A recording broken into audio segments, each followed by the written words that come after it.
Halo semuanya, hari ini kita akan membahas mengenai empathy map dan juga value proposition canvas. Seperti yang kita ketahui bahwa dalam membuat sebuah bisnis, satu hal yang penting harus kita miliki adalah pemahaman terhadap apa yang dibutuhkan oleh konsumen.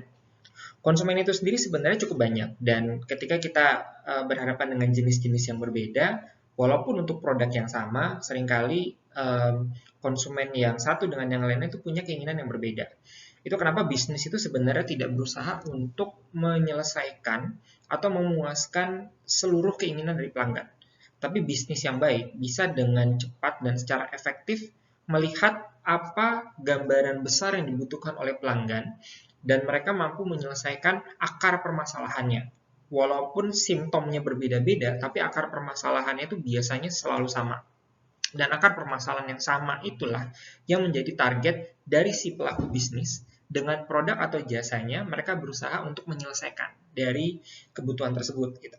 Nah, berarti langkah pertama dalam membuat sebuah bisnis atau dalam memasarkan sebuah produk itu justru bagaimana kita bisa melihat dan menerka secara akurat apa yang sebenarnya dibutuhkan oleh pangsa pasar di luar sana, yaitu si konsumen itu sendiri gitu.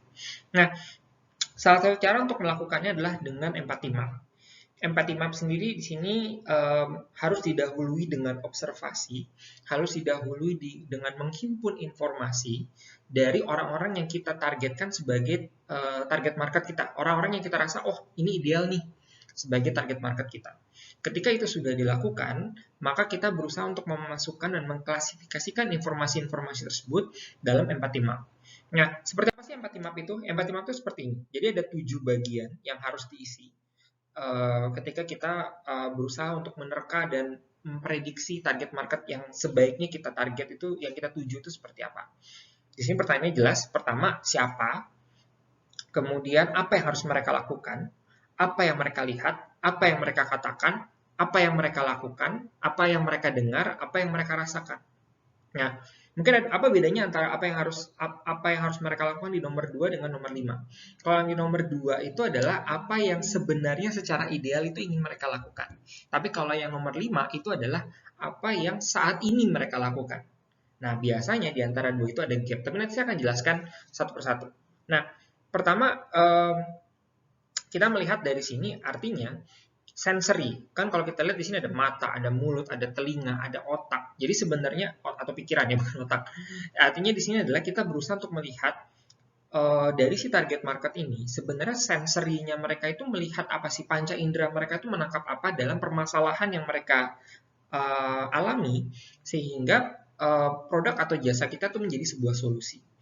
Di sini misalnya pertama kita bahas satu persatu. Siapa yang kita empathizing with? Ini sederhana, artinya di sini kita lihat target market kita siapa. Oh, target market kita adalah mahasiswa. Oh, target market kita adalah pekerja kantoran. Oh, target market kita adalah ibu rumah tangga, misalnya. Itu nomor satu. Nah, nomor dua, what do they need to do? Seorang yang berperan, seorang yang memiliki pekerjaan sebagai ibu rumah tangga, seorang yang memiliki pekerjaan sebagai karyawan swasta misalnya, apa sih yang harusnya mereka lakukan? Seorang karyawan swasta yang ideal itu seperti apa sih? Seorang mahasiswa yang ideal itu sebenarnya apa sih? Yang ada hubungannya dengan produk kita.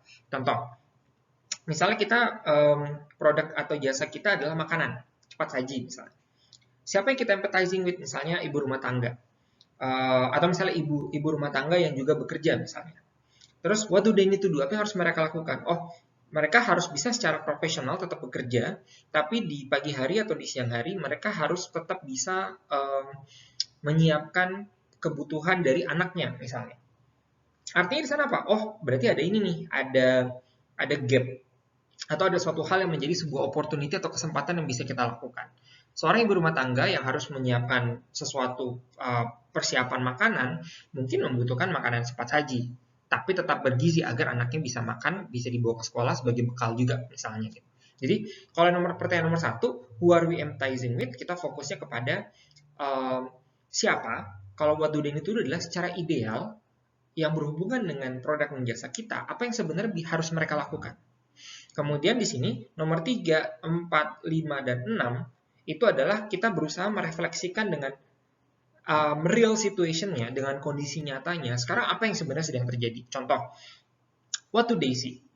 Apa sih yang sekarang mereka lihat? Apa sih yang sekarang mereka alami? Apa sih yang sekarang secara visual itu mereka mereka rasakan? Mereka apa ya?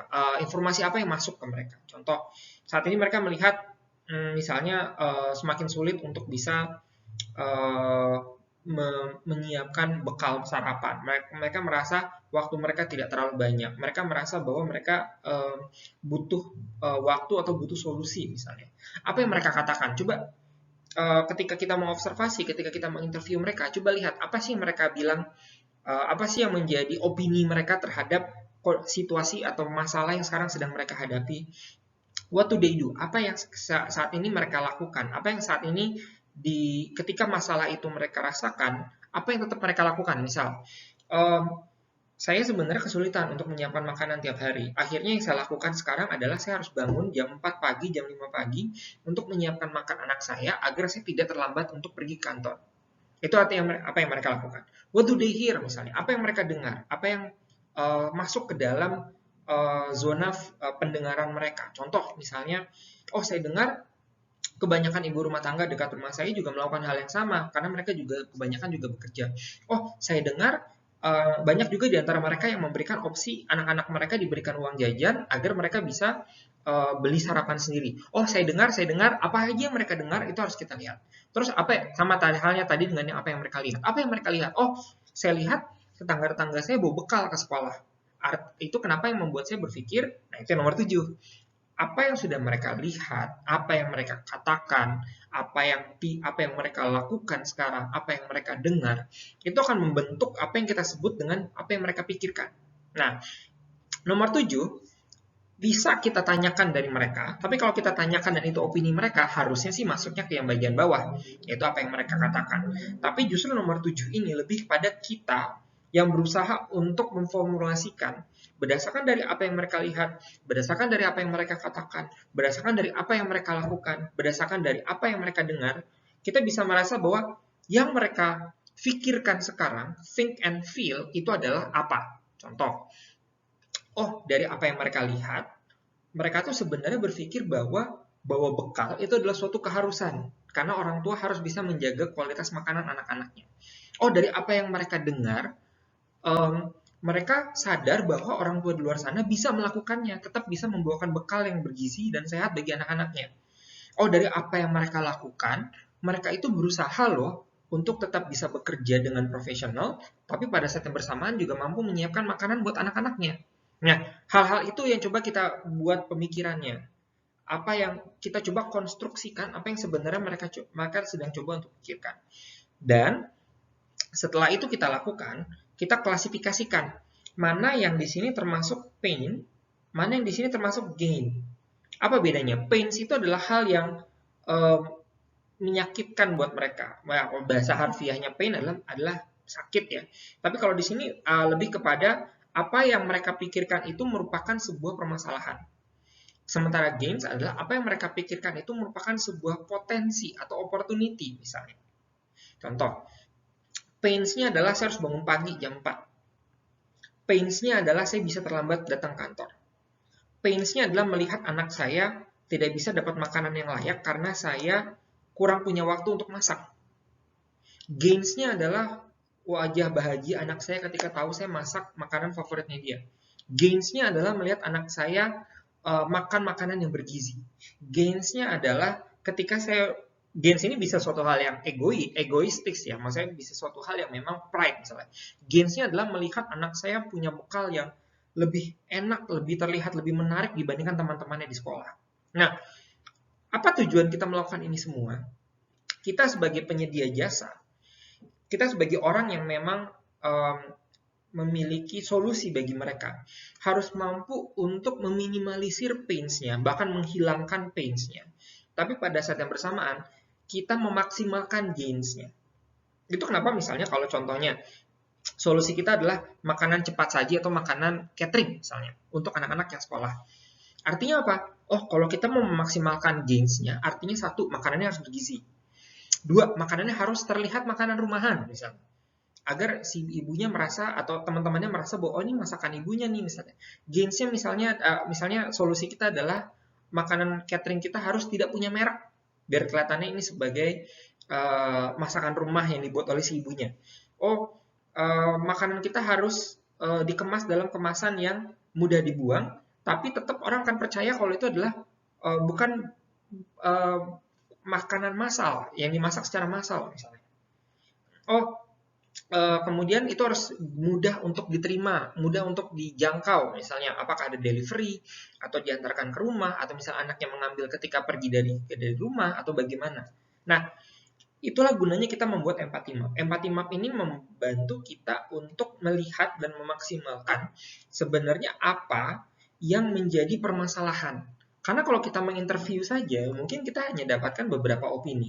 Tapi kalau kita juga tanyakan, apa sih yang Bapak Ibu lihat sehari-hari? Apa sih yang Bapak Ibu dengar? Apa sih yang Bapak Ibu lakukan? Dan kemudian kita refleksikan dengan sebenarnya Anda siapa? Saya berbicara kepada Anda sebagai siapa? Oh, Anda sebagai orang tua. Oh, Anda sebagai orang tua dan profesional yang punya anak. Kemudian itu yang nomor satu tadi ya, who are we empathizing? Kemudian kita refleksikan juga dengan apa yang seharusnya mereka lakukan. Oh, seorang orang tua yang juga memiliki anak dan juga bekerja, haruslah tidak meninggalkan kehidupan profesional mereka, haruslah tetap dengan profesional melakukan pekerjaan mereka, tapi pada saat yang bersamaan, dia tidak melupakan apa yang menjadi kewajiban dia sebagai seorang orang tua. Nah, ini merupakan langkah awal. Tidak perlu kita pikirkan dulu solusinya sekarang. Justru, sebaiknya ketika kita melakukan ini, kita jangan memikirkan solusinya. Kita harus dengan open mind, jangan kita masuk dulu dengan bilang, saya pokoknya solusinya ini, belum tentu. Jangan-jangan setelah kita lihat ini semua, setelah kita coba untuk refleksikan lagi dengan apa yang dibutuhkan orang, bisa jadi produk dan jasa kita tidak cocok. Atau dalam situasi ideal, biasanya produk atau jasa kita ternyata butuh modifikasi. Modifikasi itu apa? Nah, itu yang kita coba untuk lihat.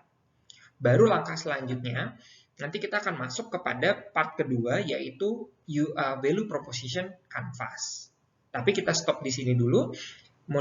Yang harus kita lakukan sekarang adalah observasi. Lakukan semua observasi tersebut. Setelah observasi yang kita lakukan, kita isikan di bagian pertama ini, yaitu empathy map. Dari sana kita buat kesimpulannya. Kesimpulannya bisa di nomor 7, atau kesimpulannya kita buat lagi, kita rangkum lagi setelah kita mengisi dari masing-masing kotak ini. Begitu. Itu adalah part pertama, yaitu empathy map.